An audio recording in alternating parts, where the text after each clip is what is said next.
అలా ఇంకో నాకు మన నాయకులందరికీ కూడా నా విన్నపం,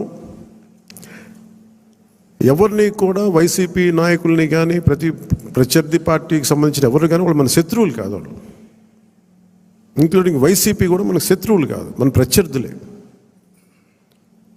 రాజకీయ పార్టీ వాళ్ళు మన శత్రువులుగా పరిగణించవచ్చేమో నాకు తెలియదు, అలాగే చేశారు వాళ్ళు. కానీ మనం వాళ్ళని శత్రువులుగా పరిగణించట్లేదు. ఈ మెసేజ్ మీరు దయచేసి లోతుగా మీరు అర్థం చేసుకోవాలి. నేను వాళ్ళని పీడించడం కానీ వాళ్ళు చేసిన తప్పులు మనం చేయకూడదు. అలా అని చెప్పి మనం ఏం చేతులు కట్టుకుని ఏం లేవు.